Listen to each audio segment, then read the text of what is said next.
Hello. Good morning to everyone that's here today watching our live stream over here. Uh, yep. So we have a very interesting and I think we have a very interesting topic today, and also a very interesting guest to actually walk us through this topic today. But yeah, before we get to that, quick intro for myself. My name is Weiyuan. We've been doing this for a while, a few years ago, and then now we're coming back with some of these new episodes. So I'm gonna bring in one of our co-host today as well, and you might have recognized him from last week. So, Hairizuan, hi, how are you? Hello. And once again, early morning Saturday. Definitely need the coffee once more.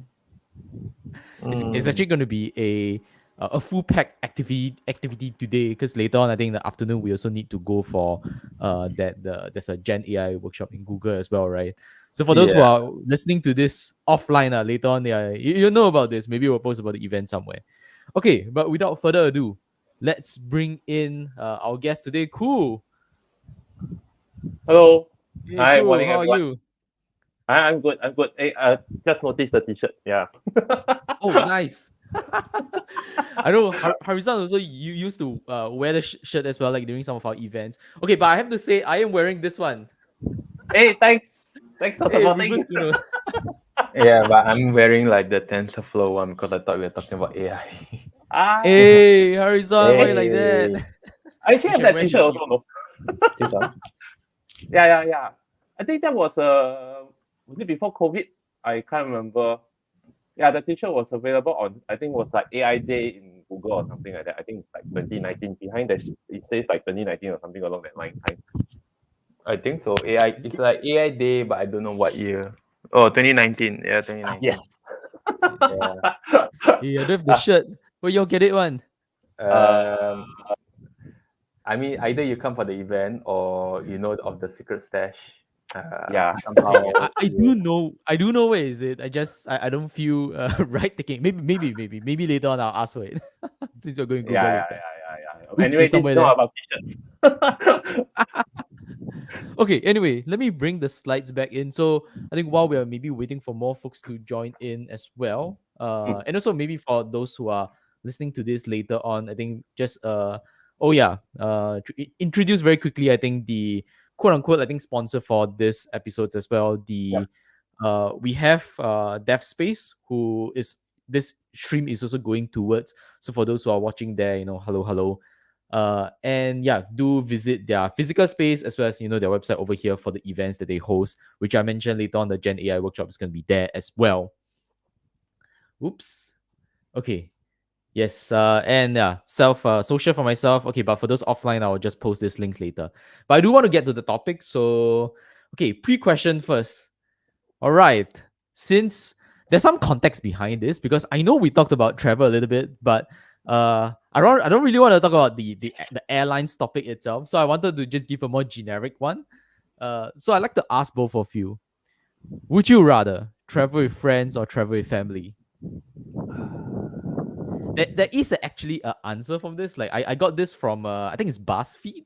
So there's Oh, actually one where there's like more people choose one option on one side. really? Yes, Okay. yes. There's a dominant option, so to speak. Oh. Okay, I got a question before we proceed on. Like, let's say, Oh, like both, like some of us have wives, right? So does wife count as a friend or family? Oh, Oh, that's a tricky boy. wait, Harizan. I feel like we have to jump into that a little bit more, man. Like, your wife could be watching this. Yes, yes. I mean, technically they are considered family, but then if that's the case, right, then I mean, definitely I would prefer to go with travel with my wife for sure. But then, like, that also extends to like the family as well, right? Like, like what's the Hmm. definition? So maybe there's a third option. let me I let, mean, let me help you out with that. You know, in wedding vows, right? In wedding vows, when you all go to wedding vows, right? Usually, you also call your wife the best friend, right? The best of the best friend, right? Yeah. So wife will be on both sides. Yeah. So go ahead and answer. if wife on both sides, then it's hard to even make one distinction, right? Like basically, like they are both a friend and a family. Wow. Hmm. This question Now, I becomes can difficult. I can give you my answer because I cheated a little bit. I mean, because I set this up and I have some time to think over this for a while. And my answer is actually travel with family. There's a reason why. For me, I mean, it's okay. Besides the factor of the wife, yes, I'm married. So besides the factor of the wife portion, right? I think there's another bigger thing, which is I have traveled with friends before, and I think it's I mean, okay, traveling with friends and family can be a bit different. Family, I think it might mean that you need to take a little bit more responsibility. You need to set up like all this what do you call it? Prepare for the different places you need to go here and there. Yes, there can be a little bit more stress, but I think in the end, family ties are also a bit more closer. So I don't know if you end up, let's say, arguing with your friends in a trip. Actually, it has happened before for me, right? And it gets really awkward during the trip. But family, I think it's fine. Like things, I don't know. Like I guess the blood thicker than water things holds true. Maybe most of the time for me, like that actually feels less awkward. Yeah. So very I serious answer from me actually. maybe let Go me ahead. let me put it in some perspective lah. What will really make traveling enjoyable at the end of the day lah, regardless of whether is it friends or family, is I think all goes to the same place. All are interested in the same place. And of course the schedule and everyone is sort of like a team, a team member lah. Actually, are we talking about IT projects here? It seems like it, no? Yeah. So I kind of feel okay. So I kind of feel for me, right? So I've done all of them before. So the biggest I feel the biggest challenge will be everyone wants to go to a certain place together. I mean, otherwise, why travel together? Then might as well go and travel on your own schedule, and so on and so forth lah. That's how I see it. So that's one. I think second thing is also I've been on trips before where I got friends who are super calculative. It's like after a meal, right? Or they'll take out the receipts and everything else, and then count down to the cents and so on and so forth. That's a buzzkill, like if you ask me also. Yeah. So anyway, I would just say if I were to answer this question itself, right? Actually, if you ask me, I these days I do prefer to travel on my own. Uh, because I can set my own schedule. I can set my own schedule. If I feel that that day I can't walk anymore because I think Weiyuan and Hairizuan will know I like to also walk a lot in in in in overseas cities as well, right? So maybe like after walking two days for very long, like maybe like 20 clicks a day and so on and so forth. The next day usually you probably want to rest, right? But unfortunately, I say if you go with friends, right, your friends will look at you and say, "Huh, you travel so far away already, then you still want to rest?" Or then after that push you further and so on and so forth. So yeah. Okay, that part is very true. And I feel like for family, probably there'll be a bit of that as well. Hmm. Yeah. Okay, I, so go ahead. Sorry. okay, just one valid point lah. I think at the end of the day, really the traveling style is very important. I traveled where I'm okay to have like one day of rest totally in the hotel or maybe somewhere near the hotel and all this just to rest. But then I think most traveling style in Singapore is wow, don't care already, just go out lah. Keep on chilling, right? After you come back already, right? You need a break from your break. That kind. Yeah. So anyway, yeah, that's the last comment. Okay, so maybe to sum up the answers, right? So I think for me is family. Hairizuan, your family as well, right? And then Koo Yeah, is family. actually a third answer, which is Yeah, by I have yourself. yeah. You need to Okay. create a new option there, option C, by yourself. I'm out of the So box out of the box thinker, so that's why whatever options you give me, I won't choose. I feel like probably for Koo, I was consider it more on the side of traveling with family lah. Maybe more on the side lah. I mean, in terms of if I look at it, whether it's more friends or family. Okay, but that's it. That's it. Let's Yeah, consider that as a third yeah, option. yeah. It's interesting because hold on. This is the answer. So for those who are listening to this offline, right? Wow. 61% of people polled would want to travel with friends, and 39% want to travel with family. So more people want to travel with friends, lah. Yeah, when I saw this, I was kind of, I guess not shocked, but more of like, okay, I don't really understand fully, but I guess maybe it depends on the crowd being polled as well, lah. Perhaps I it's mean, I guess younger folks would be okay with more okay traveling with friends. yeah. I mean, as an analyst, I will tell you, as a data analyst before, I will tell you, I think these numbers are not shocking. Percentages wise, also not shocking. I'm expecting something very close actually. So 61-39, I think should be quite Ah, reasonable. Yeah. reason. Okay. If you tell me you're Anyway, hitting 90%, then I think that's a different thing altogether. that would require like maybe some jumping into why is it 90% then? Yeah. Exactly. But that's an interesting start. Thanks for giving us the take on that as well. Let's go into the questions proper. Okay, let me take away the slides.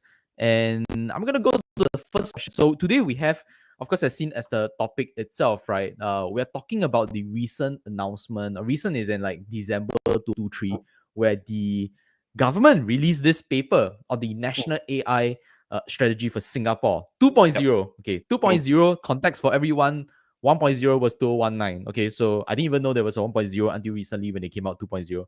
But that's 4 years ago already. Like this one, I actually did a lot of research because of this today's event. Okay, but before jumping into that 15,000, oh yes, you're welcome. That was I don't know, 48 hours of my time. Okay, not that long, maybe around 20 hours, like, but it was like across 2 different days. Okay, but before jumping into that, I think maybe just to give a definition to the viewers and listeners today, like, we're talking about 15,000 AI professionals or experts. But what do we exactly define as that? Because I think the term itself can be used quite loosely. I think for those who use LinkedIn, right? Yeah, I know it's the definition itself, right, of what people consider AI professional has been very, very loose. Yeah, but what you define it as a AI professional? Yeah, I mean, okay. First, let me. I don't know whether everyone in the audience know my background, so just a quick intro on the background. So I'm a consultant trainer and mentor by day. So I do all this. So I'm in the space of data and AI. So that's what I do during the day, and nighttime. This is where I know most of my friends right now, and that's running communities, running tech communities over here. And so one of the community that I run, as stated in the stream right now, I actually co-founded DataScience Singapore. So one of the largest data science group tech community in Singapore. And from there, I get to hear a lot about what's happening on the ground right now when it comes to data science and AI. So anyway, like what? Thanks Weiyuan for wearing that T-shirt. So recently just celebrated our decade-long anniversary. So thanks for the support and everything.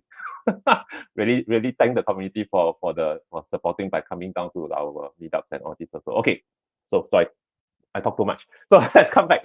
To the term AI professionals. Okay, so AI professionals right now, there's a lot of titles. I just have to say first. I mean, you probably most of you may probably have heard about like data engineer, right? Then there's a machine learning engineer. Then of course the common term you probably hear even before AI become very popular was this thing called this title called data scientist. And even before data scientist, there's this data analyst, and so on and so forth. So of course recently, even till now, right, most of the organization or business organization that I've seen, right, they don't really have a AI scientist or AI engineer lah as the title. Yeah. So tackling this can be like tackling a nine-headed hydra. Like you tackle one head already, right? Then the other eight heads is like, well, how do I even put the eight heads into a hydra or something along that line, kind of.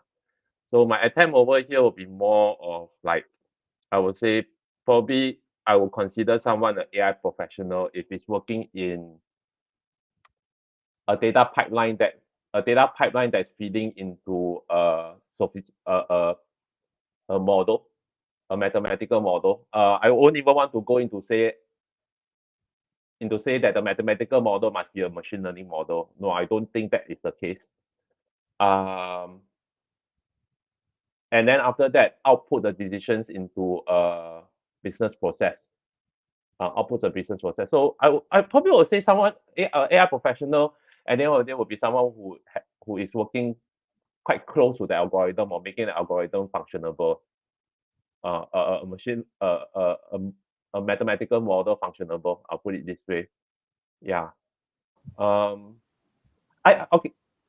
I actually when you shared this like earlier this week, right? It has been very challenging for me to actually try and say who is the AI professional and who is not AI professional at the end of the day. I'll put it this way. Yeah. I got a Uh, question from that, like because like it kind of sounds like your description of what a AI professional would do sounds something similar to what a data scientist would do. They are involved with pipeline and models and business decisions. So like if that's the case, right, then what's the difference between data scientist and AI professional? It seems like as though we just put a shiny new name tag on top of the old name tag. I'm pretty sure that before data scientist there was something else, but I yeah, I mean, y'all know me for quite a while already, right? And y'all don't know that I do contemplate about stuff like this, like what's the definition and so on and so forth. Like even for instance, now if you ask me what's the difference between data science and AI, right? I still can't give you really a well-defined difference, but I would say the only difference really right now between the two is decision-making part. So that's where I can pinpoint the difference. So okay, so what will be the difference will be, I would say a data scientist at the end of the day, what they work on may not necessarily have the machine do the decision making. Need not necessarily have that. Whereas for if you say AI professionals or something along that line, I would say that no, sorry, not AI professional, but if you say AI alone, right, I would say that then we are relying on the machine to make a decision. If you all see the difference, right? So a data scientist may not be working on a mathematical model that after that derive and after that get a machine to derive a decision based on the mathematical model. Okay, whereas for AI, someone who's working on AI or what is an AI will be the AI will do everything, including the decision making as well. uh, okay, but there's a very very like minor difference that I guess not many people would actually think about. I mean, only if we have a lot of time, then we can actually think about this like tiny. Okay, this is kind of the difference between the two roles. But just like like if that's the case, right? Why is it necessary to even like add this new term just to add this tiny section? Just like Yeah, just data scientist with some like this data scientist does more than what a data scientist is expected to do, right? Okay, maybe I could jump in here and say that I think an AI professional is not a proper job title. A data scientist, I think most will agree that yes, it kind of is, or at least mm, has been used. Like, let's say in LinkedIn, I can search for it. But AI professional is kind of a catch-all term for everything, lah. So you, probably it's also not fair to compare it like that. you call it a category lah, probably. Ah, A category of professions lah, right? Whereas for data scientists, it will be like maybe a label, a title, sorry, not a label, but a title that could be part under this category called AI professional. I mean, based on what I'm hearing from you all and also from what I hear from the ground as well. Uh, yeah, yeah. and maybe also just to throw even further context in the past, I think this one probably cool. You can tell us whether it's true or not. I think the term, like for computer science, right? Folks that are in computer science maybe 5 years ago, it was also kind of the catch-all term for every single thing that fell under that. I think like back end, front end, I think even data science, I will consider at one point of time, you consider as part of computer science. But now because this domain is like so, I don't want to say well defined, but more of like it's sort of break out and into its own like entire domain where there's now a substantial amount of people there as well. Yeah. Yeah. Actually, it reminded me, it reminded me of something very funny. It's like, like back in the earlier years, right, when people graduated from com science, then after that you go to IT help desk, right? Some of them go to IT help desk, Please right? And don't say it. Oh. no, that was a long time ago, lah. But then no, the fun part is I back then in the very very earlier years of IT, right, people would just say, "Huh? I thought you IT, you should be able to fix a printer, you should be able to fix the photocopy." And so on. But anyway, that's a past already, lah. That's a past already. But whatever you mentioned just now reminds me of that.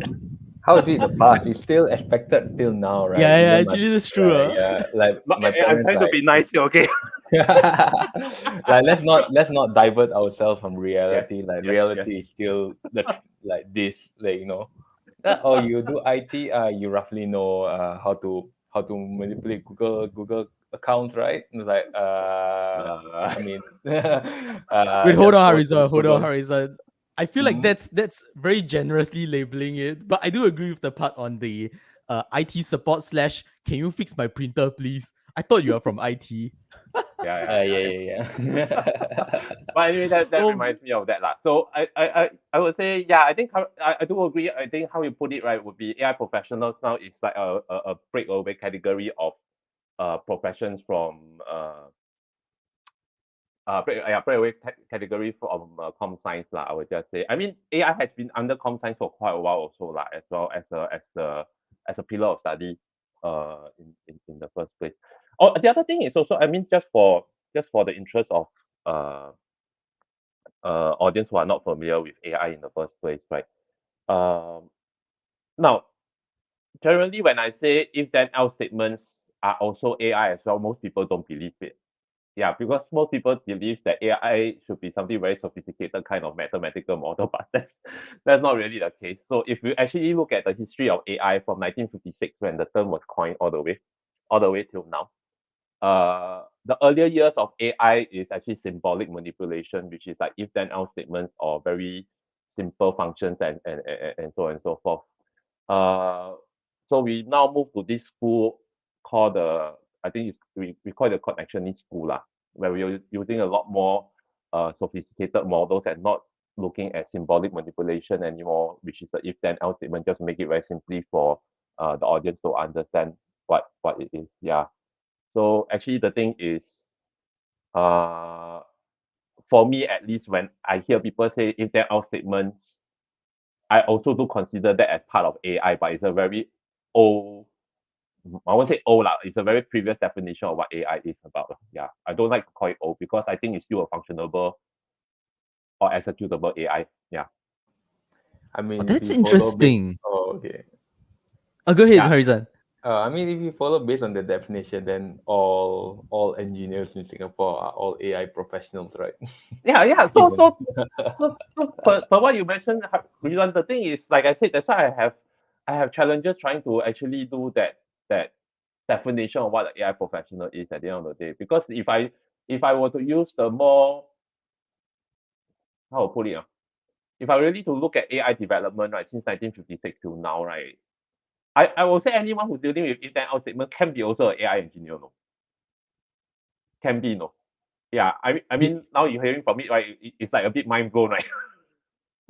It is interesting. Like I never considered that as like I know there's probably different schools of thought on how you would define it, but if then else, that's a bit wow. Like that's considered AI as well, like AI I mean, professionals. there's more sophisticated kind of like if then else statement, lah. I mean, there are things like I think I haven't had a chance to go into it too deeply, but I think that there's like fuzzy logics and stuff like that, right? Which are a bit more sort of sophisticated symbolic manipulation and all this also. So those are considered part of AI as well. I always joke, right? In the older days, when you go to a washing machine, if you hear the washing machine has some fuzzy logic built into it, right? I don't know whether you all still remember those days. Wait a if you minute. Fuzzy logic in washing machines? yes, yes. I still remember there was a time when I go to like some of these electronic stores and all this, right? With my parents, right, to go and like buy all these machines and stuff like that, right? Actually, back then there was this thing called a fuzzy logic, I think washing machine or something along that line kind. So actually, that washing machine has AI built into it. No, if you go with the definition, yeah. Wait, what does it actually do? What's this Yeah. fuzzy logic that you're Fuzzy mentioning logic about? basically, I remember those washing machines basically when it goes to this particular mode, right? The other things will also just adjust accordingly. Like maybe the water level or the spin cycle or something along that kind. Like I can't remember what it is lah. Sorry, I seldom wash my clothes in the sense that I seldom use a washing machine.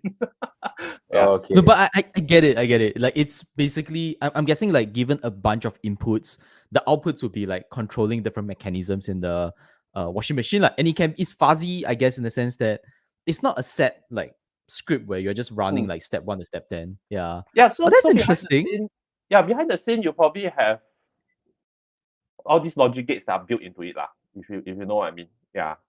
So I don't know whether our audience have learned about this thing called logic gates. So I actually took up a module on logic gates before during my university days. Was really interesting and all this, and then we were taught to build all these different rules, right, using the logic gate. Uh, yeah. So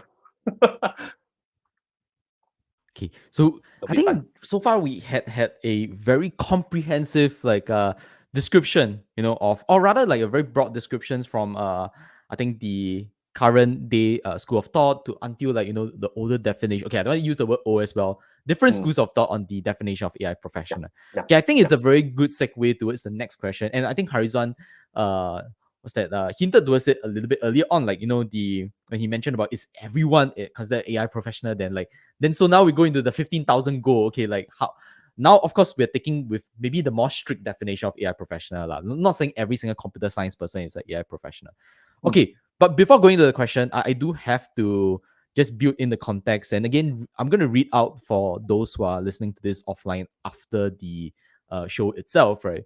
So just to set the context over here, again, as mentioned, this entire podcast, like this is built on the back of the idea of the National AI Strategy 2.0, published around the time of December 2023, which is like just 1 month ago. Okay. And the thing is that the entire report, right, there wasn't a lot of numbers put around, but the one reliable number that was put in is this 15,000 number. Okay. And they are referring to 15,000 AI experts within 3 to 5 years. All right.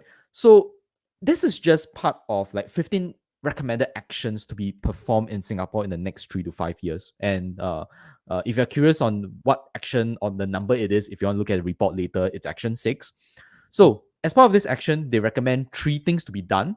One of it is scaling and refining the AI AP program, which is the AI apprenticeship program. So this is mm, already there today, but they are saying that they're going to make it better. Okay, and in this current format, it's a 9-month program, where I believe you also have like a few attachment programs in the middle of it, or towards the end of it as well. Okay. Second part is scaling up technology and AI talent pipelines. Okay. mm, I'll be very upfront. The its wording is a little bit abstracted. Like I can't really tell exactly who they are referring to, but they did mention about employment, training, and upskilling. So I would guess a little bit of the same as the first point, as well as referring to the students that are still in school, basically like school education. So like for example, university, poly, technical institutes. Then the last part, I think I guess it will consider as a no-brainer lah. Remain open to the global mm, talent pool, which the entire report actually mentions quite a few times as well, like how they're going to try and make Singapore appealing as a country, right, for folks to be able to move over to Singapore, as well as to collaborate on a much more international level, where you don't need people to be physically here, but you as long as they are working with us, there's some partnership between institutes, we would consider that as like them being part of Singapore's talent pool as well. So yeah. setting that as a context, okay, now we need to try and hit that 15,000 number, which is frankly speaking a very amazing number. I'm going to go into the question. Okay, so 15,000 AI experts. how should we attain this within a time frame of 3 to 5 years?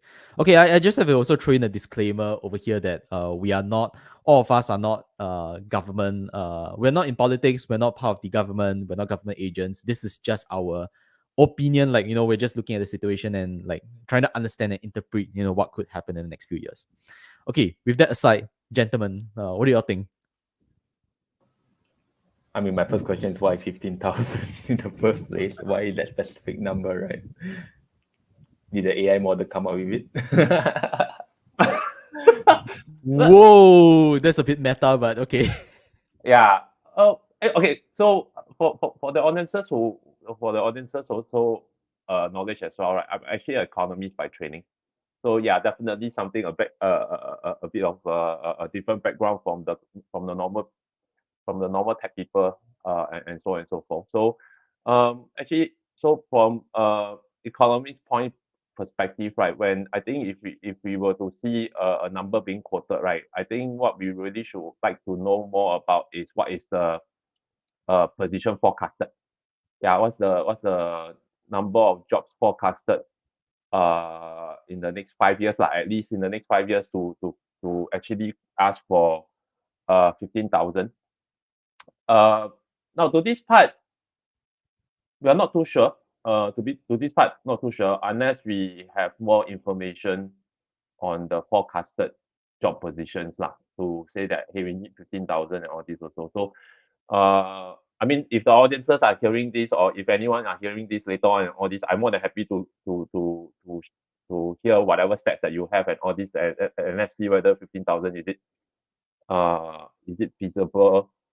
I mean, getting 15,000 positions open in Singapore, is it feasible or not? I think that's something to explore later on. But let's say, let's assuming that we have that 15,000 position open as well. So how do we actually attain that that goal of 15,000 in the next 5 years, right? I actually, if you ask me, I think it's pretty challenging lah. So I think for those of you who have known me, I also like maths a lot. The reason why I go to economics is because I can use maths to earn money. That's that's the main objective.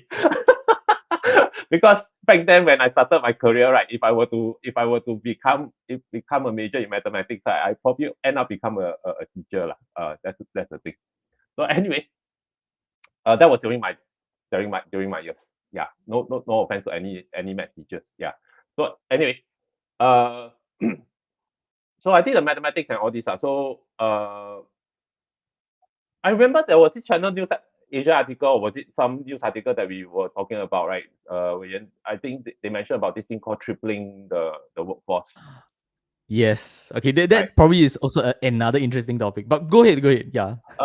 Okay. I mean, let's assume that we are tripling the workforce, because that was the article that I read. Sorry, I didn't spend my life to read through the 60 pages on the AI strategy side paper first. I just want to be very clear on that. So I really thank Weiyuan for thinking through the 60 pages.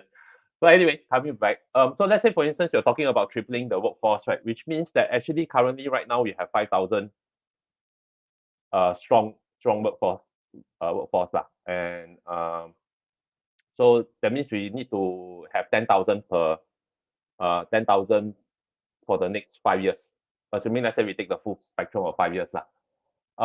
So if you take the full spectrum of 5 years and all right, which means that let's say if every year we churn out the same amount on average, so that means 1 year will be 2,000, right? 1 year will be 2,000, and each month we will have to attract 166 people into the ecosystem. 166 people into the ecosystem. I have doubts about that, as in like how do we attract 166 people consistently across the month for 5 years? Because finding a job and getting into industry is not so straightforward for an individual. I mean, all of us, we have think about this before, right? Whether you want to get into com science, whether you want to get into engineering, all this, there's a lot of other considerations as well. Like, hey, when I graduated, finished, do I have a job? That's one. Second thing is, let's say even if I have a job, right, how much will I be paid? Will I still be able to afford the lifestyle that I want? And is the job scope something that of interest? and so on and so forth. So individually, there's a lot of considerations, and to attract like 166 people consistently with all their different lifestyles that they want to, the salary expectation that they want to, the job expectation that they want to. I think I'm open to hear any plans. I'm open to hear any plans, like how do we get that consistently. So that's one. Then of course we talk about that university programs as well. So I think this morning when you were sharing with me the statistics that you gotten from, I think was NUS. So I think NUS I can show it here if you want. yeah, why not we put it there? Then let's have a quick discussion also as well. Okay, so So maybe yeah, I go can ahead. introduce really quickly for I think those who are viewing this now or I think offline as well. Like the what we are actually looking at together right now is the NUS undergraduates. This is just NUS. I'm not including NTU. I'm not including SUTD, SMU. Okay, these are NUS undergraduates that are taken in the year 2023 to 2024. This book year, and it includes the year 1 to year 4 students. So the numbers is actually kind of expected, though maybe the fourth year one, actually, I thought it'd be more, but it's actually lesser. So inclusive of computer science, BA, and computer engineering students within NUS, this year alone, right, year one students, right, you have 1,737 students. Previous years before, second year, you have, that means for last year, 1,475, and then before that, 1,393, and then 3 years ago, 1,273. So very interesting numbers, though I don't think all of them will be data scientists by the end. Like, oh, sorry, not data scientists, like AI Yeah, professionals by the professional end lah. of this. Yeah. I Yeah. mean, okay, so if let's say let's go back to 2000 professionals attracted into the industry per year lah. And let's say we have the assistance from universities to get into that. So let's say for instance we have like maybe 500, let's say 500 in total. Because if you look at NUS, right? So I know that NUS cohort is the one of the largest for com science, right? In Singapore at least. So assuming that we maybe can get about maybe 300 out of that 300 out of 300 each year from NUS and all these, right? So if we add in the other universities as well, maybe we get up to 600 or so. 600 or so, then that would mean that we still got 1,400, about 1,400 people that we need to attract in, which is maybe mid-career changes and so on and so forth. So 1,400, that will translate about maybe 110, about 110 per month or so. No? Yeah, I mean, it crossed the threshold of 100, right? So I do not know how do we attract. Yeah, I'm willing to hear what's the strategy like to attract like 100 over people per month consistently for 5 years. Consistently for 5 years. And so on and so forth. Now, why I say consistently can be a bit of a challenge is because, again, going back, right, we also have to look at the macroeconomic situation. Right now, actually, the world, if you ask me, is a bit challenging. Right now, we have two wars that are ongoing. Right, we have two wars that are ongoing, and the two wars are actually quite at a place where it hurts the food supply. It hurts the food supply, and food prices are actually going up because of that, and so on and so forth. So again, whether you can attract the people in or not, that's why I'm a bit skeptical on that, because there's so many considerations just to try and do that as well. So again, skepticism one side, but I'm willing to hear what are the strategies that if we do get engaged, so to speak, to hear more about the strategy part as well. Now, so if you look at it, right, so 100, let's say we got 120 people. Now, it takes a village, right? You talk to anyone, who is in the training, which I am, right? It takes a village to actually train up 100 over people per month, right? And let's say, for instance, if we take AI AP, the AI apprenticeship program, which is 9 months long, no, it's actually 9 months long. So we just the last I heard, right? The last I heard is it will be a 3-month training program and then a 6-month project. So the apprentice will be working on the project for about 6 months or so. Yeah. And if you ask me, I think that is still one of the best structured programs so far we've seen in Singapore, which is quite comprehensive. So it takes 9 months to actually train up the person, which means what? Which means that you can only recycle the same teaching team of people after 9 months. After 9 months. Yeah, after 9 months. So in terms of finding the training resources and all this, right? That's something I'm also trying to sort of calculate, right? It can be a bit mind-blowing, put it this way. Because if you're in the training field, right, there's a few things. No, the thing is this, no, when you want to conduct training and all this, right, first thing first is the person must have the relevant experience and background, right? The person must have the relevant experience and background. That's one. Second thing is the person must be willing to teach, must be willing to train. So that's again. Then the third one will be what? The third one will be, can the person train or not?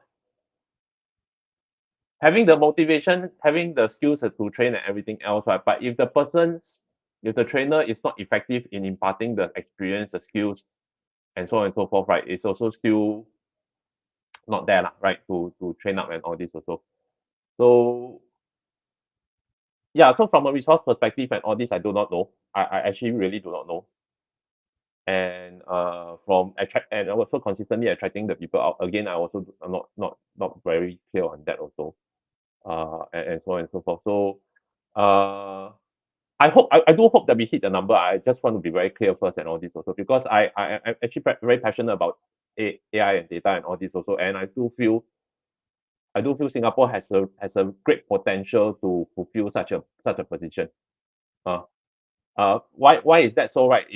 If you look at our STEM education, if you look at our STEM education, we actually have one of the highest, right? So you can quote PISA, PISA, and there's also a TIMSS as well, which is TIMMS. Singapore has been ranking very high in terms of mathematics and science and all this also. So we really do have the potential to create very good quality AI professionals actually. Yeah. I think there's quite a lot of topics that you have delved into. Okay, but maybe before I jump into it, I know Harizan, I saw you unmuting. Like, feel free to jump in. I mean, I kind of want to throw in the point where just now we were talking about the 120 new like AI professional coming in, right? So this AI professional, I assume that they are like more the data scientist plus ish kind of role. Correct me if I'm wrong there, right? Yeah. Okay, so let's say if those are the people that we are referring to as AI professional in this context, disregarding all our previous attempts to define what an AI professional is. So those usually, I'm not sure whether you've seen, whether everyone in this stream has seen that whole diagram about the pyramid of data or people working in the data field. Like usually the data scientist is usually like at the top of the triangle, and they rely on an army of personnel below it so that they can do that job well. So some of the roles or some of the people involved will be like data engineers, data analysts, because like you need people to understand what the data is and produce the basic business reports. Like you need the basics before you can even get to the more advanced stuff, right? And then you need an army of engineers to make sure that the data is like flowing well, and you need, and yeah, you have all this army, and then below that whole data engineering, that whole data team army, right? Then there's another level of, another like army of people that needs to support this triangle, which is all your system developer people. Basically, these people are your bread and butter to get even all these things working, because like even if you have all these machine learning models or AI things, right, all these things are going to be running on a server or on a computer somewhere. Someone needs to support it, and someone needs to make sure that it's alive. Like now you need a whole bunch of DevOps team, SRE teams, system engineers, system infrastructure people. You need all these people there, up and running, supporting this thing 24/7. So I like if you have that 120 at the top, right? Then if you scale it down all the way to the bottom, right? Then technically you need like a tsunami of people. It's no longer an army now. It's like a tsunami of engineers to come in. And like, I don't like it. I don't know. Like to me, the Singapore economy is already like quite stifling enough. The competition is like very, very steep. I don't it's like it's kind of hard to foresee how the economy can like accommodate this tsunami of people to come in to do things. Like how many companies are going to be willing to absorb all these people? Like how many kind of job opportunities are going to come up for this? And as Koo mentioned just now, like the about the two wars that's happening. Like now, companies are tightening their wallet, so it's like I don't know. Yeah, these are just 2 cents, I guess. Actually, Hairizuan, to that point, right? Okay, let me take away the slides first. To that point, I fully agree with what you are saying, which is that triangle of, I guess we'll call it triangle of needs lah. And it is somewhat true that, yeah, I think for AI professionals today, let's say like for data scientists, I'll imagine they're at the apex. And then you have apex, not saying that the apex is in the actual like food chain apex, but saying that there's a lot of prerequisites to it, and that there is definitely a lot of levels that's needed there. And I think you touch on some of the few of them: data engineers, I would even say computer scientists as well, like people building the products that needs to generate the information going up, and of course infrastructure. That said, I feel like, and this is okay, I'm going to use the word feel. I'm not going to upgrade it to a belief, but because it's a very weak sense of feel. But I feel that Singapore probably has the unique environment to do that. Okay, I have to emphasize unique, not special. Unique. I don't get accused by saying, we think that we are snowflakes or something like that. But unique in the sense that, like, for example, Singapore as a hub, right, itself, we have a lot of different headquarters of different tech companies, global tech companies over here. There is a unfair slash tilted saturation of, I would say, like talent and also the requirements for it inside the country itself. And of course, if let's say were you to apply the same model in a country as big as America, for example, USA, right? Every single city having the same proportion of AI jobs or that. No, definitely I don't think that's possible. I think what Singapore probably is trying to capitalize is, hey, let's just be the top 5% of the cities in the world with, top 5% of jobs. And it just ends up that, yeah, AI professional ends up to be that, okay, then in order to be that top city, right, we've just chosen this as the direction now. So you might end up having that a lot of that requirements as you mentioned, right? Like for example, infrastructure.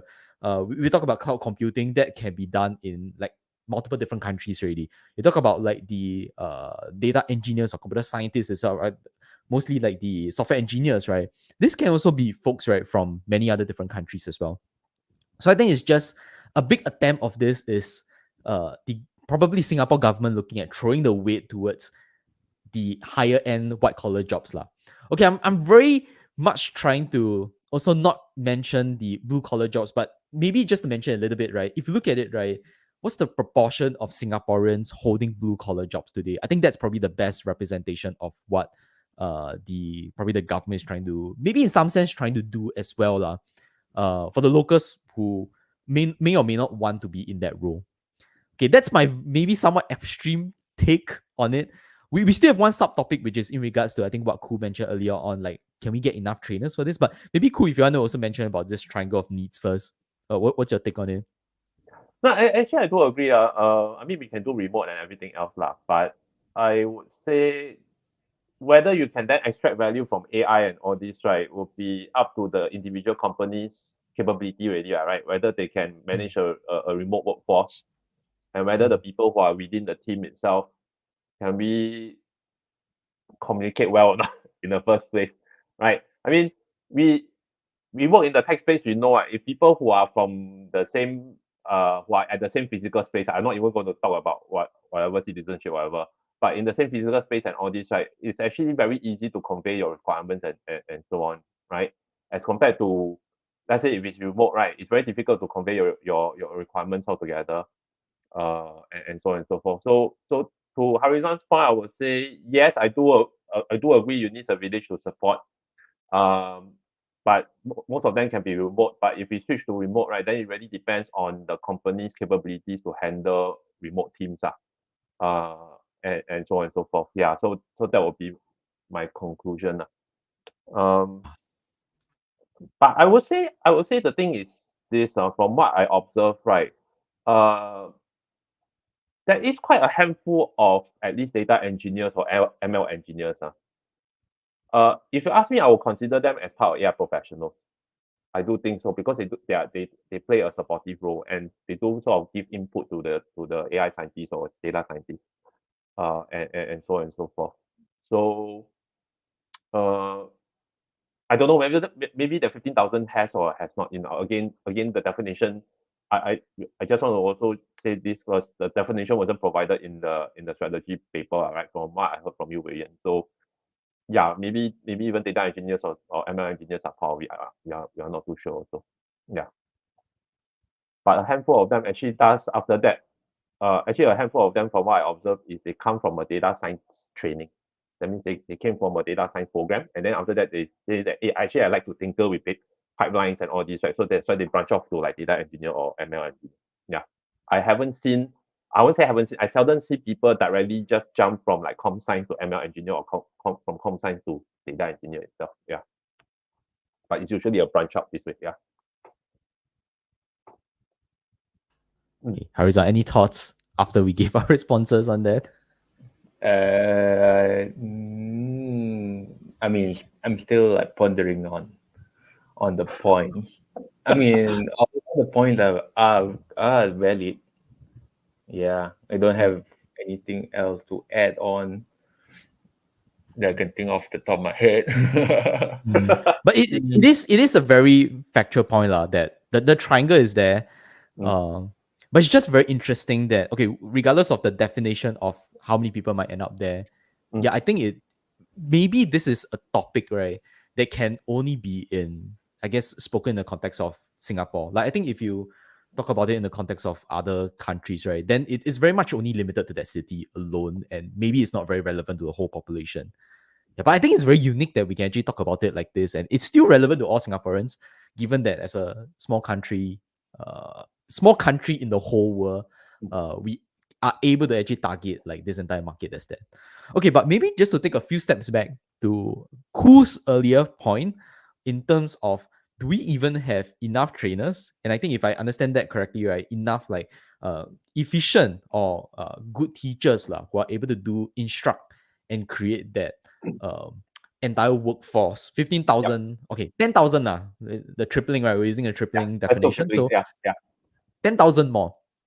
Yeah, and my take on that, again, I would love to see some numbers. I would see like how many people do we have training right now. But without knowing that, I think it's a little bit hard to give like a good response to that, to be honest. Yeah, I'm really wondering how they calculated that. I'm gonna make a bet that, like, I think besides, like, just now we took out some numbers from the graduates, like based on how many people are graduating, okay, how many people are gonna be like AI professionals. I'm gonna guess maybe another 20% of this, right, to 30%, right, probably come from the global pool. That means we want to pull people into Singapore as well. Then maybe we're just dealing with, I don't know, 50 to 70 per month, which is still a huge amount. Don't get me wrong, like, it's still a huge amount. Harizon, I saw you unmuting. Please go ahead and jump in if you want. So the thing is, right, I like one point suddenly crossed my mind. Like, so just now we kept talking about the 15,000, right? Like, how do we know that they have, like, they can be deemed as AI professional? Like, it's not as if there is certifications in this field, or is there not? I don't know. Okay, so there is. So previously I was with this association called AI Professionals Association. So over there we actually worked out a qualification program, a professional qualification program called Chartered AI Engineer, which we stated down the skills framework, the framework that the different profiles that we are going for, they should have. and then we actually put them through either interviews or tests. So I really stepped down from the presidency already. But I'm still using the skills framework, right, to do training on that. Because I do strongly believe in that skills framework. Actually, yeah. So to answer Hairizuan's point, right, we do have a qualification program in Singapore, but unfortunately, we face a lot of roadblock trying to sort of popularize it. Yeah, but I won't go into details of it. Anyone who's interested can actually message me on LinkedIn and I can share with them further. Yeah. Yeah, so because like the thing about certifications, right? I mean, for individuals, it can be a kind of a useful guide. But for most for those who are taking it, right? One of the thing is to showcase that know that skill set, right? So it's actually more important, like if you are in situations where you are trying to apply for a job, or if you are a consultant and trying to showcase to other company that your consultancy company has that skill set. Yeah. And it becomes effective when that certification is actually industry recognized. So that's why, like right now, I'm not hearing much with regards to AI. Like all the all the DevOps stuff, or the cloud infrastructure stuff. There is like all the cloud provider all has their own weird certifications. But then and they have like AWS ML certification. But then that is only one subset of the entire ecosystem, right? Just because AWS ML doesn't mean that you are like good.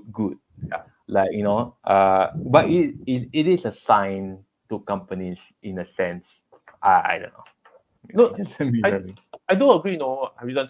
So when I run like Data Science Singapore and all this, and when I talk to some of the employers and all this, right, one of the biggest challenge that they have is I do not know whether this guy I'm looking at offering a position, right, whether he or she is good or not. There isn't a benchmark or qualification or certification like what you mentioned.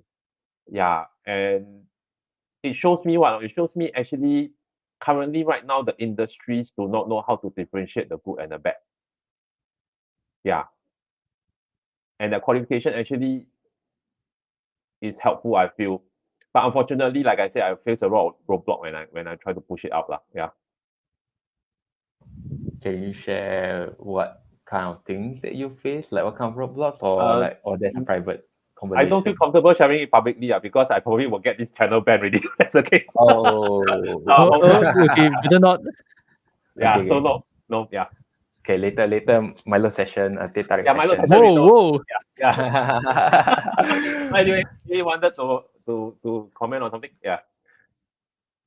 Sorry, I didn't catch that last part. So you wanted to comment or you wanted to comment on No, that or yeah. I don't really have any other thing to add on to that. Like I guess I'll just very quickly say that yeah, I get the point of certification and trying to what's the right word for this? Like making something look more official. Yeah. Mm, and I think I can somewhat guess the roadblocks you're talking about. Maybe like one, I mean, probably something that I interpret for myself, lah, which is Sure. that it's probably going to be really hard to certify at this point. Like what's considered as the frontier of this domain is considered as it's quite at the front line, like, in the sense that there's always like some new stuff coming every other year, every other day. It's not the same as let's say getting an ML certification where that domain is somewhat like it's still changing, but Yeah. the technology itself is that ready. This is the tools you're using, you're tested on that. But I don't think there's that same set uh, certification or things that you can test lah. Maybe it's just more of the mentality or the methodology that's being used that you can actually use to certify a company. Yeah. Okay, so qualification would be one lah, I would say, to really Mm. help out in the first place. But I think the other thing is also going back to the resources on doing training and all this, right? Mm. Uh, I don't want. I've seen quite a fair bit of who are the trainers out there and all this also lah. So I shouldn't comment too much and all this. But I will just say that I think for anyone. Okay, so maybe let me just say a bit more about this profession, this AI professional, this AI profession and all this also. So I kind of see AI profession, right, as like a doctor. like a doctor. So it's a knowledge worker at the end of the day. So if you look at a doctor, right? Doctor is like a knowledge worker where we try to put the different ideas, then we try to test the different ideas, right, through the medical test and everything else, and then determine a symptom. From a symptom, right, we determine what's the diagnosis and so on and so forth. So they're using data to actually try and solve a medical problem. Whereas if you look at a data scientist or AI professional and all this, right, that is what we are also doing as well. So if you go to any of these boot camps, programs, master's program, degree programs, at the end of the day, you can only come to a point where you understand what are the tools available. What are the tools available out there? Like, what's Python, what's Excel, what's Tableau, what's R, what's data governance, so all these different kind of things. But once you go out to the world, right? Like let's say if you're a doctor, you go out to the world, you just tell your next patient, your first patient, oh, I only know all these different knowledge and all this, like your patient will look at you and say, but can you cure me or not?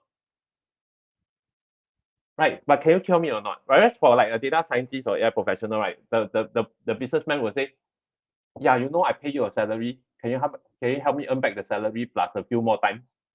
But otherwise, it doesn't make sense at all.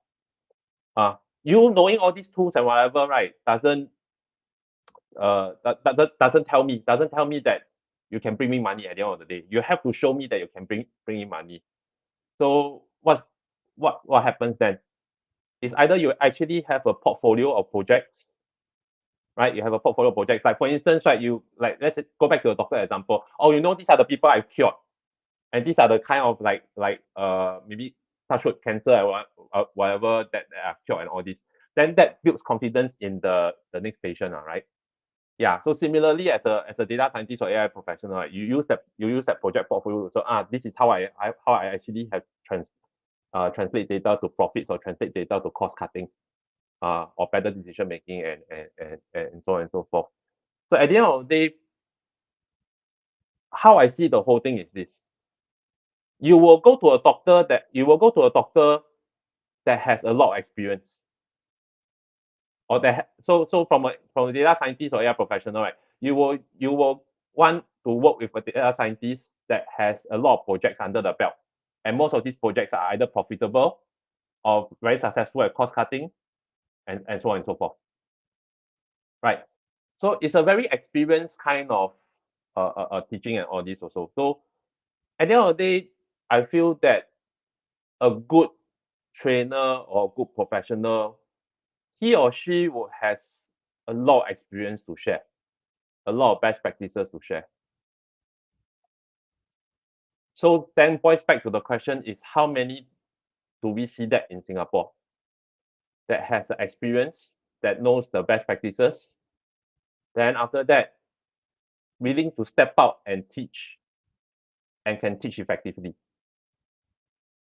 I'm not too sure. Maybe the government again has statistics that we may not have access and all this also. But I would love to hear what are the statistics are, and then from there we can make a conclusion whether we do have enough supporting training or instructor and all this, right, to support that growth. Yeah. I I got think a there's a, quick. there's a Oh, oh, go ahead, Harizan. okay. Sorry. I got a quick thing though. Like, so just now, Koo was mentioning about the part where, I mean, I agree with you that one of the aspects of the data, or this AI professional, at the end of the day, is like they are usually hired because they are assume that they will make more, like even more money for the company, Yep. right? Yep. Like, this thing will like have this will create this kind of business decision that always hits the mark, always makes like $10,000-$20,000 more per month or something, Yeah. makes a lot of money. But then the thing is, right? Let's say if it's a person that comes into the field, new guy, really passionate about field, want to do this thing. Mm. Like, how do they prove themselves? Just now you're saying about the whole, like they need the whole thing about project behind them, right? And you need to showcase that these projects have impact to a company or to an organization. It's like, it's kind of hard for a newcomer or for an individual to kind of have this showcase of projects, like, and also let's say if a person like maybe has like 1 year experience, if he comes with a resume just like he helped this friend of his to create $100,000, then it's like, then why are you here? If you claim on your resume that you created this model that helped your friend to help earn 100,000, it's like, why are you not working for your friend if you're already helping him that much, right? So I don't know, like what are both your takes about that? Like, this whole thing about the project. I agree that that is a good, it's good to showcase that, and to, because like, this is the thing that companies are kind of looking for, Yeah. like. But then how do you how do you prevent this kind of thing, like to be a place for fraud? Scam, fraud, and there is fraud and scam coming up nowadays. Too many of them. Well, yeah, Okay, I'll yeah. be upfront. Oh, go ahead, cool. No, yeah, no, I think we are moving more and more out of the topic, but it's okay. I kind of feel, I think we should go into that also as well. Okay, so my take has always been this: regardless, you need a project portfolio, right? So with that point, we all agree. Now, the other thing is also, I always tell my mentees, right, those people that I mentor, right, I tell them, I said that your project portfolio should never be school project. Because if it's school projects, right, you can never convince anyone. You can never convince anyone, right, that you are passionate about the field, because you don't do anything outside of it. You don't do anything outside of it. So that's the point of what Hairizuan mentioned. So now the other thing is also, if you're solving something that's more novel, that is not part of the project and all this, right, you also will start to realize where you are lacking. And again, if you are passionate about the field, you will go and pick up on your own and not be limited to what is being taught to you. Yeah, at the end of the day, that's how I see it. On the other side of the things, right, I always advocate and say that any companies who wants to build up your capabilities and all this, right, get someone experienced to help you vet through the CVs and also join in the interview. I think that will help a lot, right? That will help a lot. I mean, it not necessarily just be for AI or data science. So I mean, any like technology jobs, like maybe like software engineers and all this. I think there's a need to, yeah. So get someone experienced to do it. I mean, you can get a consultant. You can maybe get someone, maybe your head data scientist or something like that, to do the vetting and all this also. At the end of the day, yeah. Maybe I'll jump in. Maybe I'll jump in a little bit here as well, in terms of, I think what Hairizuan question in terms of what's that, the portfolio versus experience lah. Maybe I'll just put it as that. And maybe the bigger problem I feel somewhat is, okay, sorry, I shouldn't label it as problem. But and this one, what I'm gonna say next, right? I feel like this is also applying to mainly in computer science as well. That means probably what Hairizuan faced, probably what I face as well, which is there's a over index on the skills that you have, that you put in a resume. Like, I'm able to do Kubernetes. I'm able to use. Okay, sorry, I don't even want to say Kubernetes. I'm gonna use this word that I've seen in recent years that I kind of have a little bit of, like, I don't hate it, but it's just every time I see it, I get a weird feeling. Polyglot. Okay, this word polyglot, and then I'll see it following on by, I know Ruby, Go, Rust, JavaScript, Scala. Like, I see a lot of this, and then the question, you go to the interview, and then you ask, like, questions, the principles, and some folks do well, which is good, but then you get folks who don't do well there. So knowing all of these skills, knowing how to use this interface here and there, I feel like that doesn't help too much. The portfolio somewhat solidifies the other side of things, which is that you have the experience, you kind of know your, okay, I don't want to use the word, you know your stuff, you know how to get things done. It's not just about being maybe a leader and being able to drive features, but also being able to drive the value of being, like, leading a project by yourself, rather than just, I know how to use X tools. And when you're in a workplace, right, you still need people to sort of handhold you and get you through, like, the day-to-day work lah. I feel that that's probably maybe a big difference between, let's say, a graduate level job, and let's say a very very senior job, like maybe a graduate level AI professional. Maybe in some sense you can put sorry, I'm cool, I'm gonna say this, but maybe you can put your school projects in your portfolio.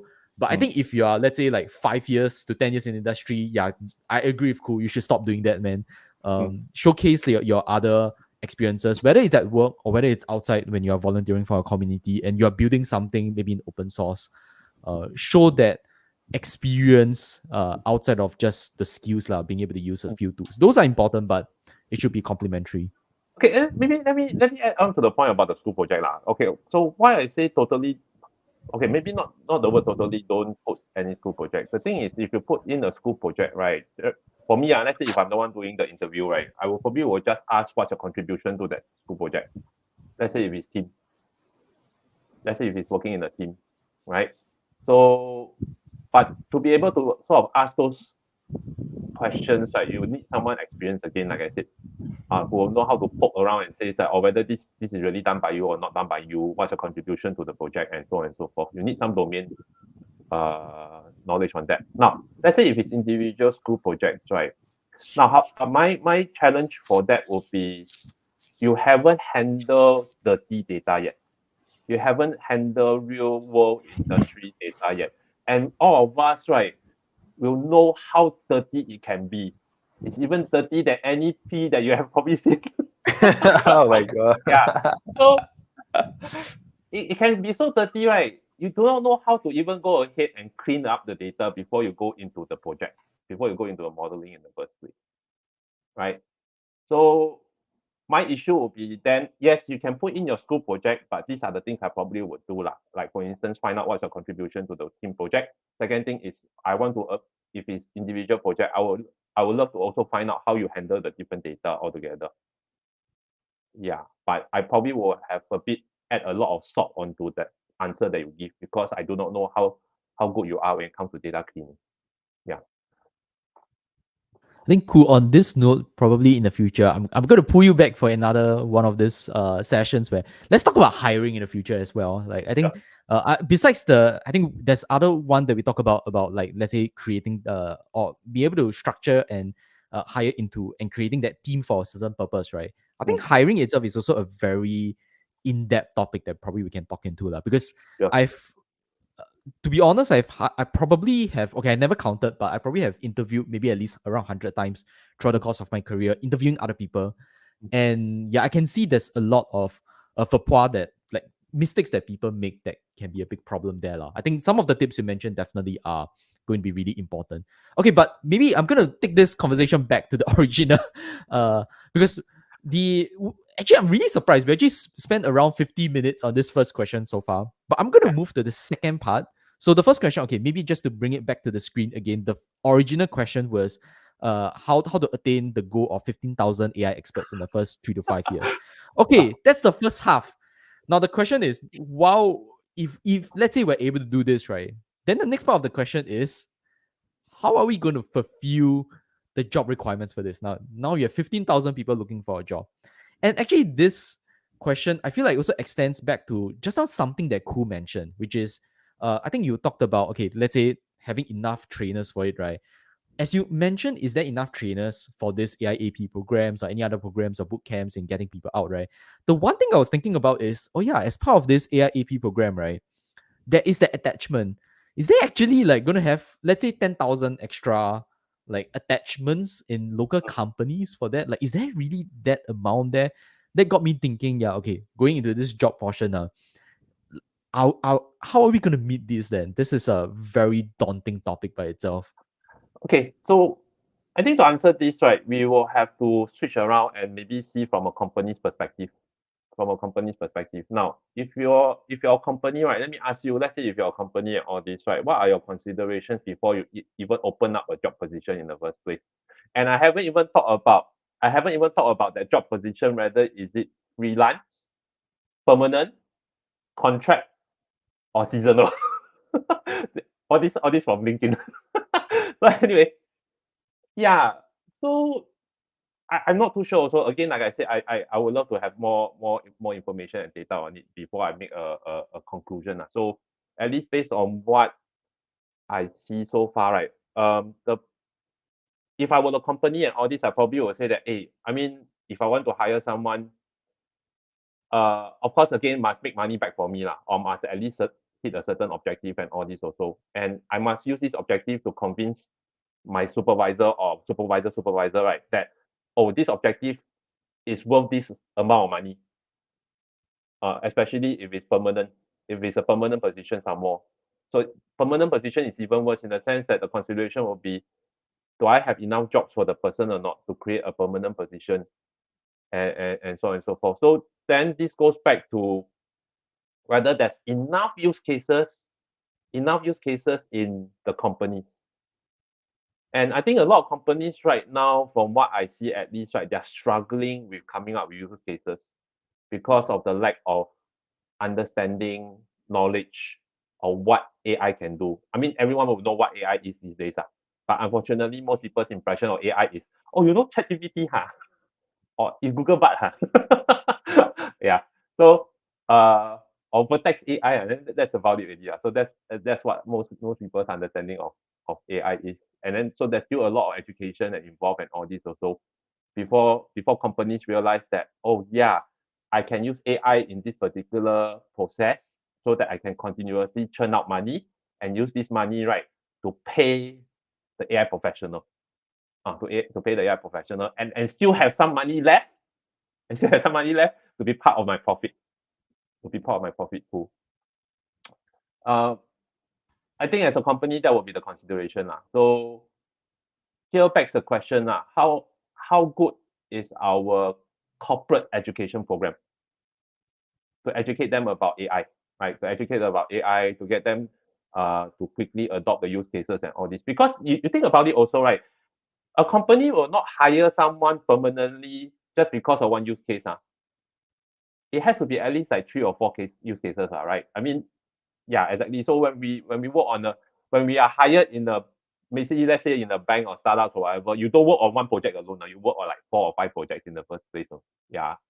So do we have that or not? So I'm not too sure also. At least based on what I see, there are efforts made to do the education program, but successful or not, we are not too sure. We're not too sure. Actually, now that you pointed out, right, Weiyuan, I think the statistics or the data will be held at the apprenticeship program. So I'm not too sure. I don't know whether those data can be shared or not. So that's a different thing altogether. Whether these people at the end of the day they get hired back into the position and all this also. So I would say the numbers are quite fuzzy right now. I'm not too sure also as well. But at least from, I think, from this perspective and all this, there's actually a lot of work to be done, right? Just to create that 15,000 jobs. Yeah. So on that, okay, hopefully the programs like AIP, they would be able to share that stats. I'm guessing in the next few years, as it attains some level of success, they probably will share it. Similar to how I think when they released the 2.0 paper, they actually talk about how many startups are in Singapore. Like maybe I'll just share some of the numbers to give a bit of perspective lah. Let me see if I can pull that out. Give me a moment. Oh yeah, so Singapore right now has 80 active AI research faculties, 150 AI R&D and product teams, as well as 1,100 AI startups, which may form into this backbone of the jobs lah. Again, I think we have these numbers. Hopefully they share a little bit more on how the data came about. 1,100 actually, the one I'm really surprised by. Okay, but that's it. Like this data points are good. It shows a little bit into where these jobs will come to in the future. But I do want to kind of talk about a bit on what Koo hinted towards earlier on, which is also sort of preparing our current companies in the current ecosystem to know what AI is. Like not just throwing buzzwords around like Vertex AI and all that. Like Gemini right now, I guess from Google's side, that would be something that's quite popular to talk about, but those are buzzwords in the end. Like it doesn't really fulfill anything lah. So okay, maybe just to give a bit more context to also the audience, right? So I'm just throwing in a lot of context because I read too much of this paper. I dream about it sometimes. But of the 15 actions, I did pick up a few of the actions that the government, like this is what the government will look into for the next few years, right? In trying to drive jobs in this sector. So for example, the anchoring AI centers of excellence, across companies. I think this is essentially like in some sense, trying to get the leaders of this different industry leading different spaces for AI. AI startup ecosystem strengthening it. I'm taking this more towards like attracting more VCs to help accelerate these programs. National AI R&D plan, sustain leadership. Again, I think this is a good thing to mention about. But also, I think this part, Action 7, what Koo kind of mentioned that's needed lah. Which I read about Action 7. I think they, if I'm not wrong, I think they go some detail, but they don't do too deep. I think essentially talking about things like getting I didn't write it here, but what I recall is getting a sector lead. I believe that's the name of a position. And this sector leads, right, I believe they're government agents, and they supposedly will influence and lead the people in the private sector, right, on how they should transform their companies, right, based on, how AI could be useful to them. That's one thing. Then the other part is essentially also people in the government sector. I think there'll be again some agents who work with their parallels in the private industry, right, and helping to optimize businesses coming out, business streams coming out from AI. Again, that's not very familiar. Sorry, that's not very clear. What do they mean by optimize? I'm guessing this means more of things like legislations, laws, like essentially, as well as maybe like helping to unblock, certain, let's say like getting the computing infrastructure, for example, from the local data centers or the cloud providers lah. So that's just some context towards preparing companies. Like, okay, long story short, I think a lot of these things, right, definitely we have to read into to try and understand it deeper and hopefully getting more numbers in the future.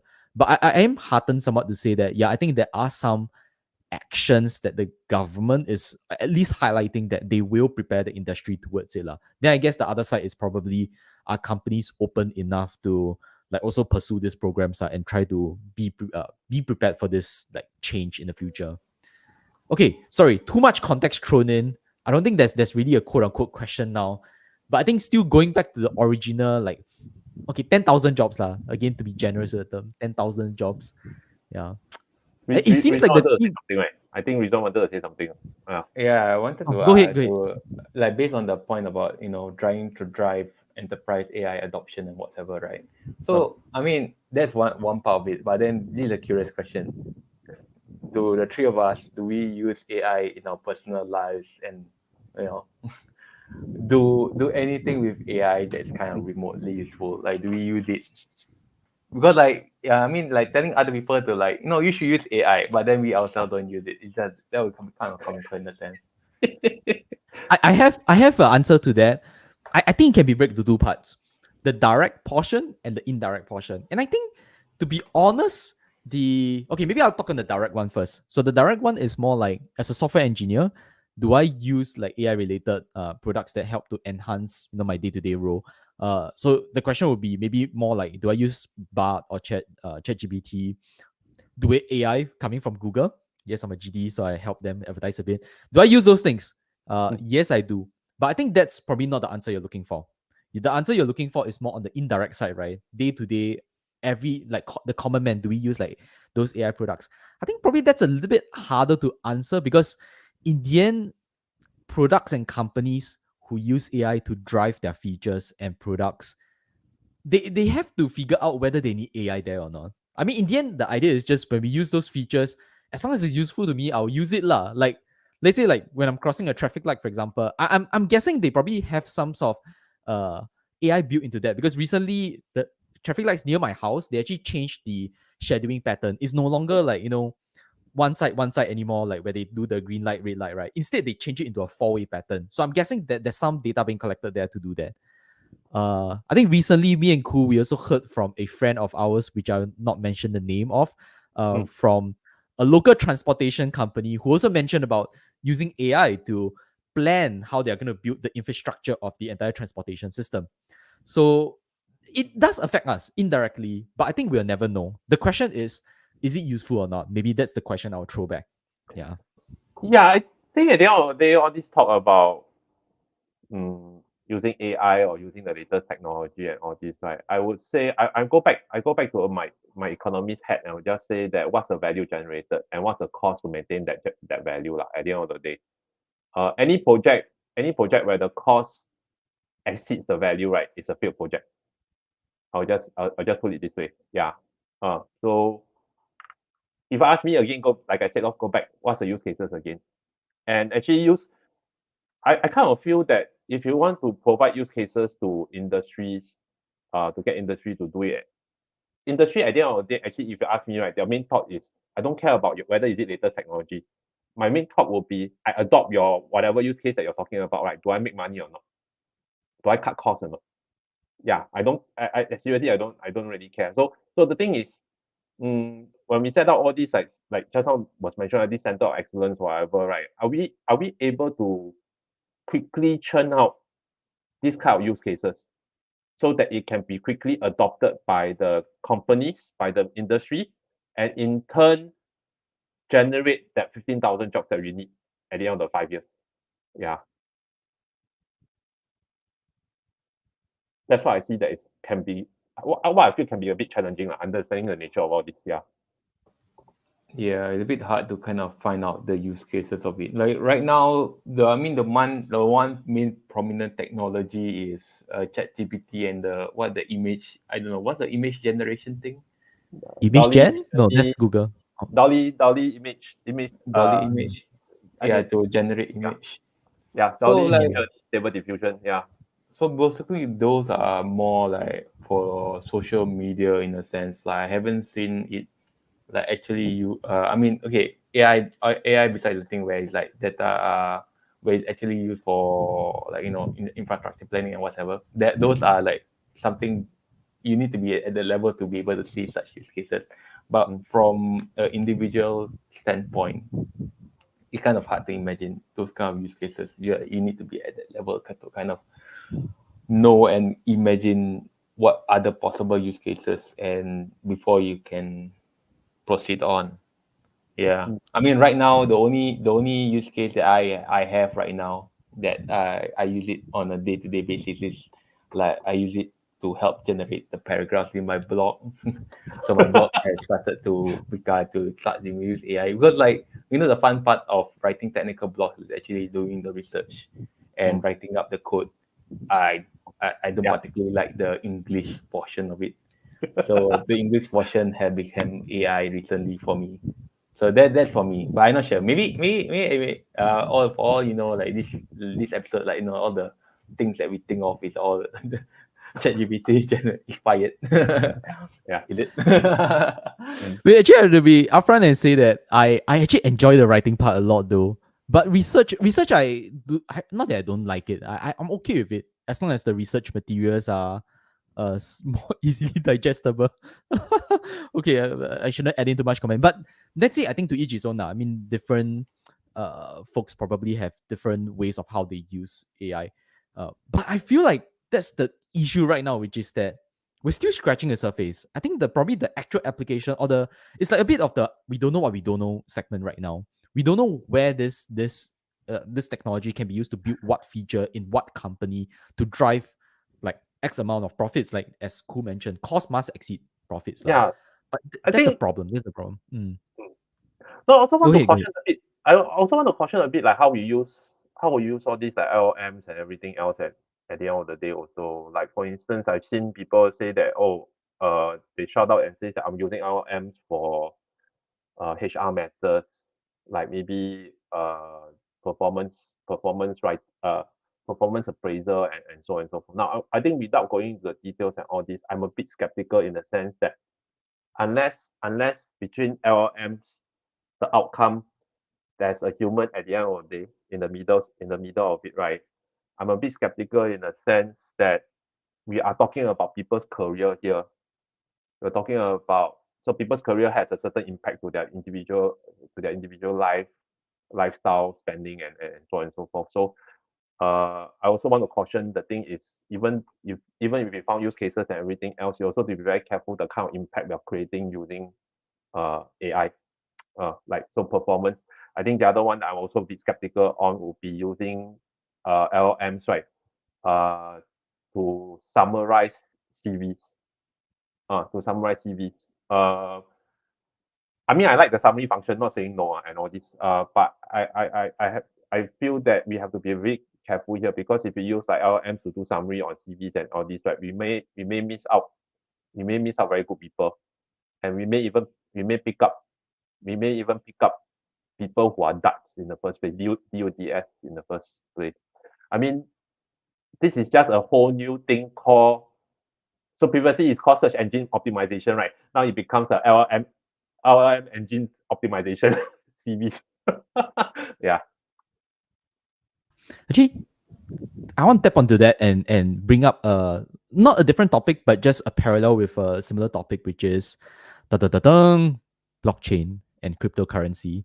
And Okay. I feel like this has okay, right now I hope the direction of LMs, AI in general as well, doesn't go down that direction of like if you look at blockchain and cryptocurrency today, like okay, just to be very fair out there to the folks who are working in the area, no, this is not against you or anything. I huge disclaimer here. But I think there is a part of that industry that of course with public interest has gone into the speculative area where I think when you talk about blockchain, a lot of people immediately goes into cryptocurrency, and then the value of that becomes just as like speculative asset. People use that as quote unquote investment. Mm. And I really hope like LLMs doesn't go into the area where we're just looking at it as okay, ChatGPT, I'm just talking to it and using it to help answer questions, which I think I can really hear some hints here and there that it may not be even that good at that. And I may even argue further that it's actually a problem because now you're no longer generating new content. Everybody is just going off the same clipboard now, like copy and paste. So everyone now looks the same. If you're using it to summarize the CV, right, all of it looks the same, somewhat, maybe just a few words different here and there. Like, is there a real value there? Like now the problem maybe is just I use ChatGPT, I'll use Bart to summarize something. I am better. But if everyone use it, right, then the playing field is again the same. So is that a real value there? I really hope we go down that different direction of like not cryptocurrency where it's blockchain. Most of the stuff you're just talking about cryptocurrency. I hope like that one thing it goes into more areas. It does things that we don't even expect about. Like if you look at the internet, right now we have so many different services built on that. I think that itself was revolutionary. I hope this goes down that direction lah. Sorry, go ahead, Koo. No, I kind of agree with that. I kind of feel it really depends on the individual, right? How they actually use all these AI tools at the end of the day, lah, especially LLMs.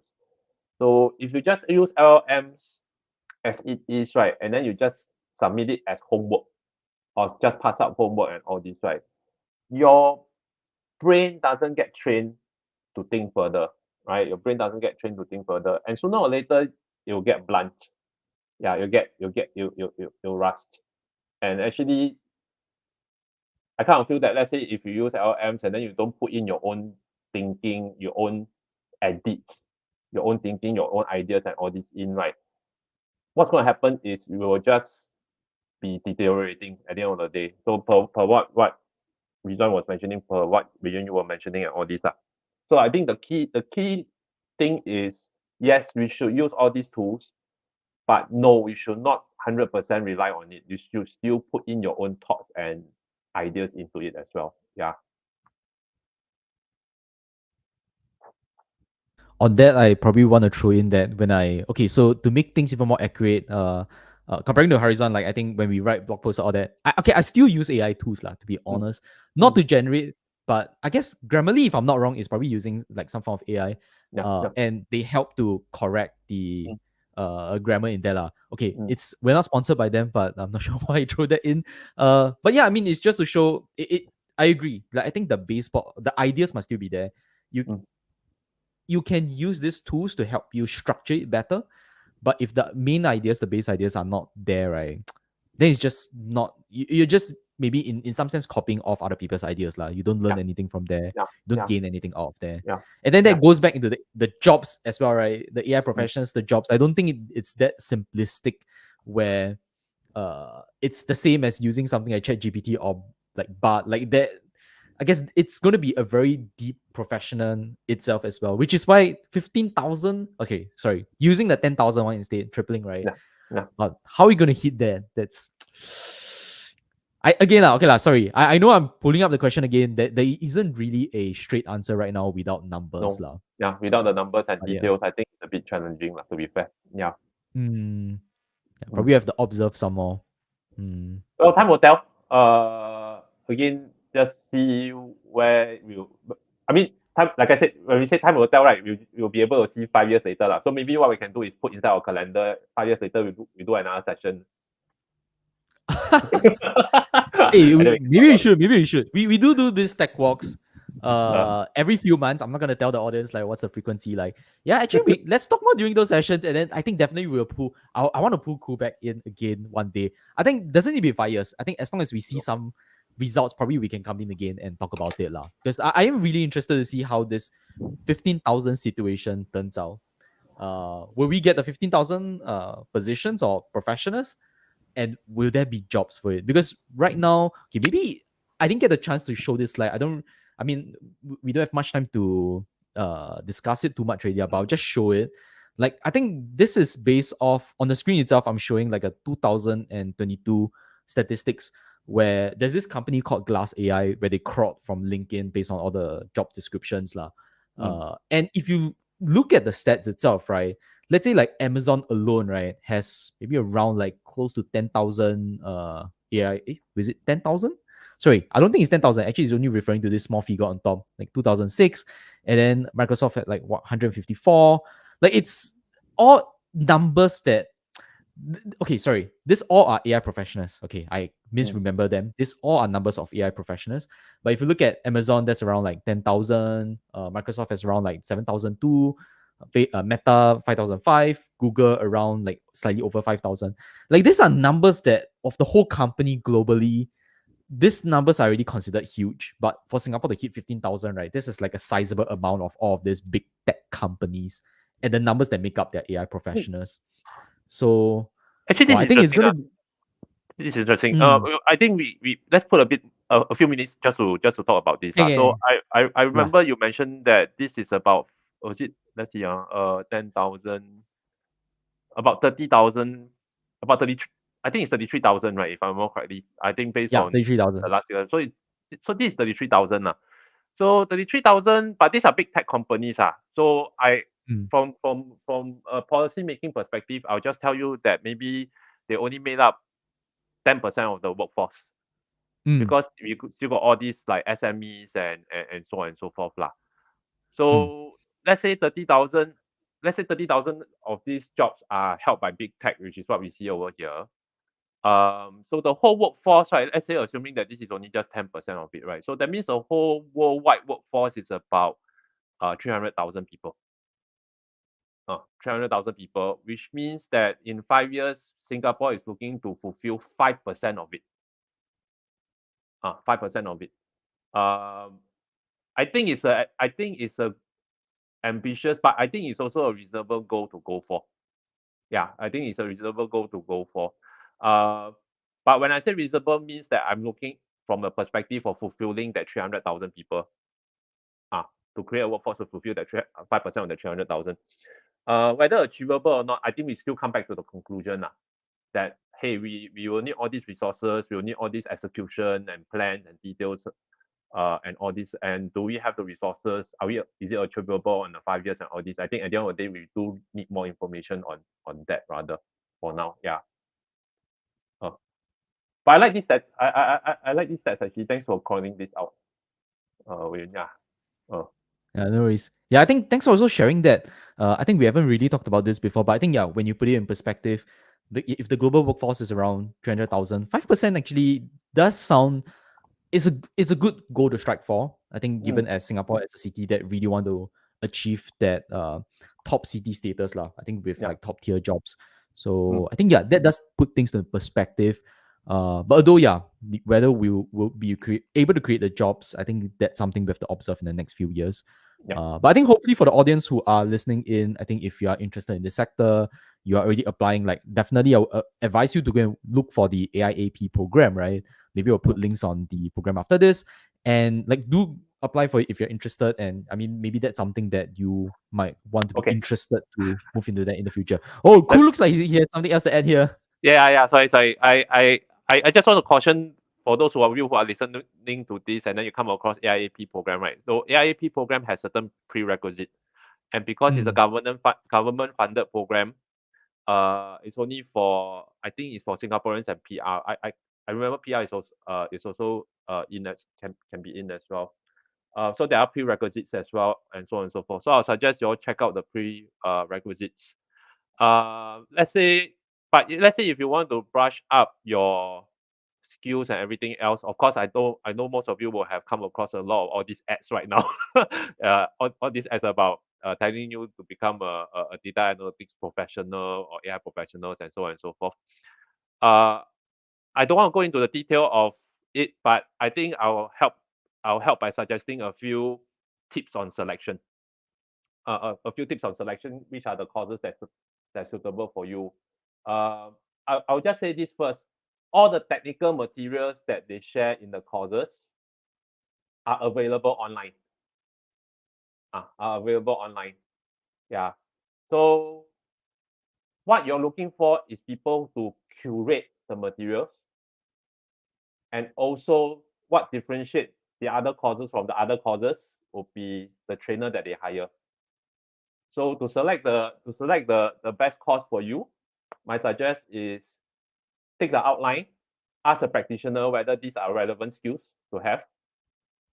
That's one. Second thing is also check out the trainer's background for experience. If you're going to spend a lot of money on it already, right? If you're going to spend a lot of money on it, even though we have subsidies over here, but you're going to spend a lot of time on it as well, right? For the learning and all this. You want to learn from someone who's experienced. Yeah. I always quote this when people ask me which course to choose from. And I quote, you don't learn to be rich from a poor guy. Yeah. Okay. Pause there for dramatic effect. Wait, I definitely noted down that sound bite. I'm gonna use that. I mean, definitely I'll write it down. I think that's good. That I'm gonna share that later on in our socials as well. No Those are very interesting nuggets of knowledge. I think for audience, hopefully you'll get something good from this too. Yeah. Okay, but we're a little bit past our time over here. It's almost actually like close to 2 hours for this stream. But for those listening offline, hopefully this entire stream so far has been like useful to you. Again, we'll share some of the links later on. Thanks for the, I think, disclaimer and also the additional tips just now, Koo. Okay, but to share the I also want to touch on maybe some like the next stream we're going to be doing. Actually, it's going to be quite interesting, so let me pull that to the stream right now. So this one has not been seen by the public yet. This is the title slide that I'm going to use. Oh, this title slide that's going to be used 2 weeks from now. We're going to have Hairizuan back again in a few weeks, where he's going to be talking about his journey in terms of how he went through the entire journey of losing weight. So if y'all have not met Hairizuan before the pandemic itself, I think there has been a huge change since then. So we're gonna learn more about that. I'm not gonna share the details here. I'm just gonna tease a little bit here and there. But we're gonna hear about that 2 weeks from now. Maybe I'll change the timing to 11. I think so far maybe this first 2 weeks seems like the comment has been 10:30 is a little bit early. Maybe I'll move to 11 as well. 11 to 12 ish instead. Yeah. Okay. Besides this, what other stuff? So just to mention, thanks to DevSpace for hosting us on the YouTube channel. Do check out their links, their website directly on all events. There's a physical event happening in 1 hour, which I'm also going to rush down to in 1 hour to help with moderating that. As well as do check out their, okay, it's actually no longer Twitter here. I need to change this to X. So their X account or Twitter account. And yeah, if you are watching from the YouTube, yes, do subscribe to them. As well as our various social links. Okay, I don't want to self-advertise too much, so I'll probably paste this link somewhere. So do check out our content. I think our website, I'm going to update it more often, like for the next week's content as well. And do look out for our LinkedIn. Next week on, 2 weeks from now, I'm going to, like our streams, we're also going to post on LinkedIn too. So finally, we're able to attain that follower count to hit that. Okay, so yeah, that's the end of our entire stream today. Thanks, Koo. Thanks, Hairizuan, for joining us today for this sharing. Thanks for all that nuggets of knowledge. Actually, I think I learned a few things from this as well. It's okay, no problem. I hope they are useful. That's the most important. And maybe to the audience, if you are interested to talk more, feel free to reach out to me on LinkedIn. Yeah. Yeah, do check out Koo on LinkedIn. I think beyond the labels like top linking voice or that, he is a top linking voice person, but I think yeah, I've talked to him in person. He's a like very friendly guy. He gives a lot of good insight. So you should definitely reach out to him and ask him questions, especially him as a expert in this area. Okay. Anyway, I'm not gonna pull this on anymore. See you folks next time.